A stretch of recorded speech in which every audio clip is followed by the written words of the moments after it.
Okay, so I know it's July, but I'm a bit chilly and we're talking about a cosy subject, so I thought, get your cardigan out. Guns out, sun's out, cardigans out. Okay, if you think of a rhyme for that, please let me know. But anyway, we're talking about sleep today, so I wanted to share some of the tips and advice that has really helped me with my sleep. This is another thing, just like my work-life separation, that I've talked about elsewhere online, that is really important to me. I had a psychotic episode in 2017, so I've had to become a bit of a sleep, I would say expert, maybe borderline obsessive, who knows, but anyway, someone who's very, very mindful of their sleep patterns and their sleep needs. And finally, it feels like everyone else is kind of getting on the same page, which is really lovely. There's a lot of really interesting research out there about how important sleep is, about how much it impairs us, or rather the lack thereof impairs us. So yeah, there's a lot out there, and basically what we're all, I hope, learning is that it's really important. Insomnia can make you poorly. So to that end, I wanted to put together, like I say, some ideas that might help you out if you're wanting to address your sleep needs as well.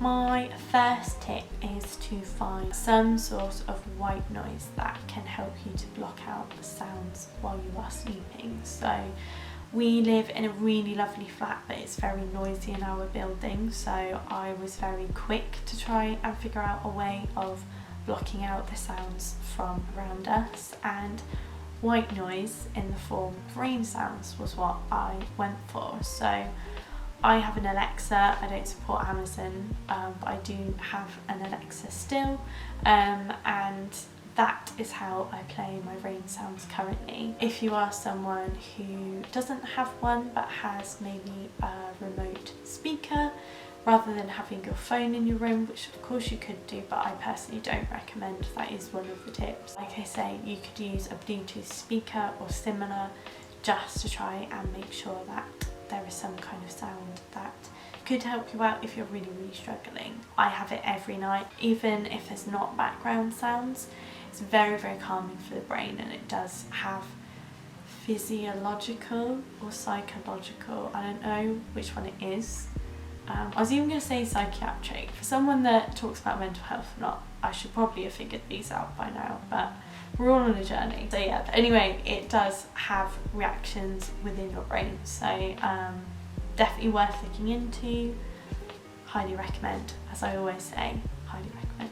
The next tip is less exciting but still crucial, and that is to have a tidy bedroom. I have definitely noticed that when my space has bits and bobs and a bit of chaos going on, it affects how rested and calm I feel in my bedroom, and it does make a difference to my sleep levels. The life-changing magic of tidying really is, I think, living up to its title. So yeah, if you haven't had a chance to kind of figure out your space, that's a good place to start.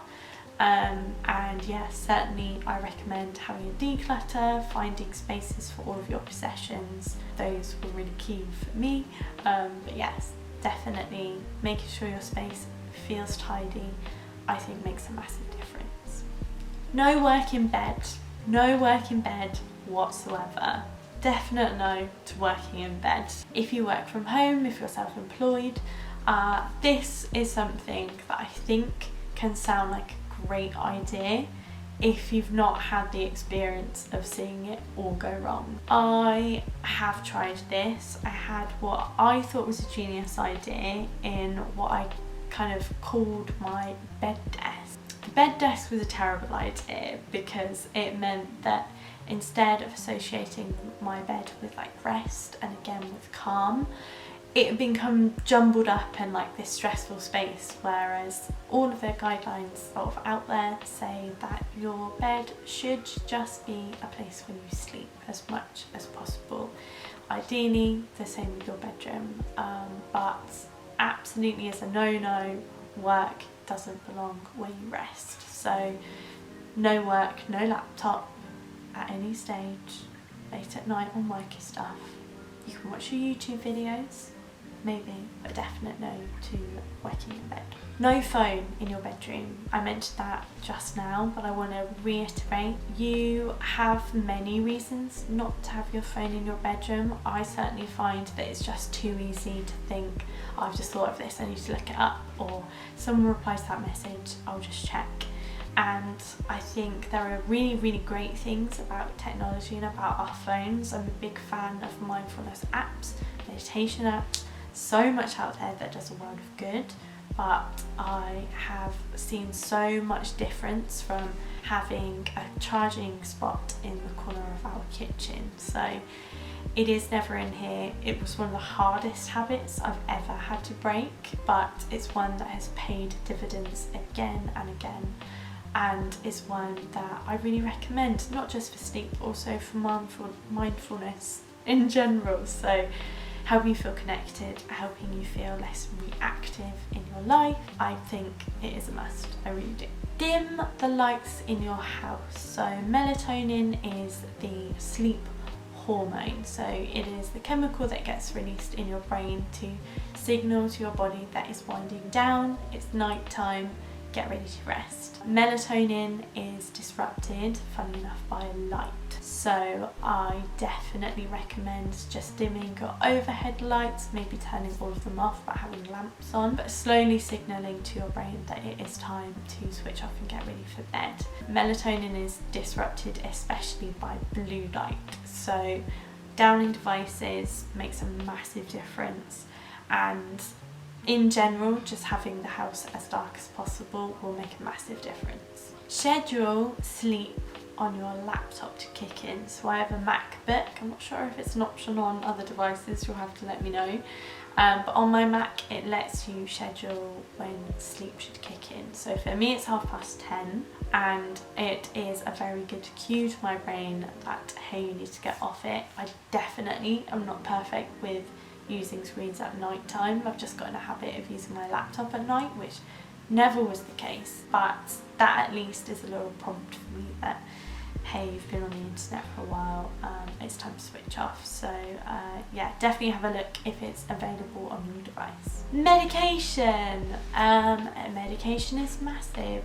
I have had psychosis, like I say, and I was on olanzapine, which is an antipsychotic medication, and one of its side effects is that it makes you very drowsy. So I don't really use it most of the time. I've been taking it all throughout COVID, however, because it helps me sleep, and I am more than happy to have it use that purpose, and it's been green lighted or green lit, I don't know what the correct term is, by my psychosis team. But if you are struggling to sleep, medication is there for a reason, and it might be worth talking to your doctor about it. It might be what you need on a temporary basis just to get you back on your feet. Have a permanent blue light filter on your devices. So again, I'm an Apple user, and I know that my MacBook and my iPhones let me do this, but blue light, as we know, is disruptive, so both of those let you schedule nighttime blue filters to kind of kick in. A blue filter, by the way, is something that makes your screen more orange, so it can be a bit weird to get used to at first. I used to have them set up just to kick in for nighttime, but I now have it all of the time. It is easy to turn them off when you need to, like for photo editing for myself, that's the main time when I need to, or if you're shopping and want to know what the colour of something is, also crucial. But yeah, they for me are a must, and just mean that I have as little blue light even throughout the daytime as possible.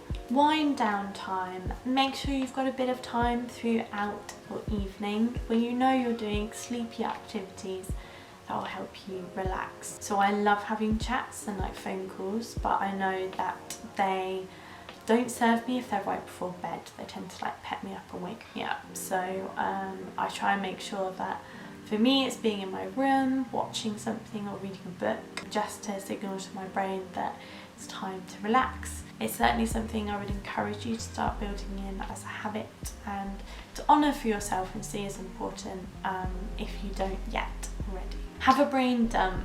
I do this when I'm really anxious and I'm awake late into the night.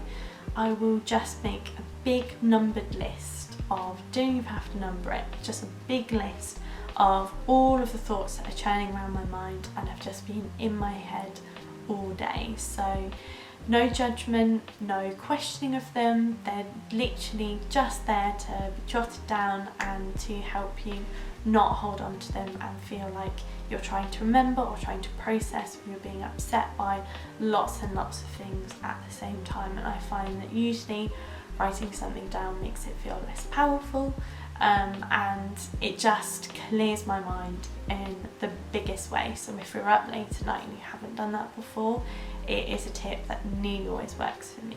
So my last tip is to honour your sleep signals. So you might not be able to have a nap during a working day, but if you're sleepy at the weekend, go and get some sleep.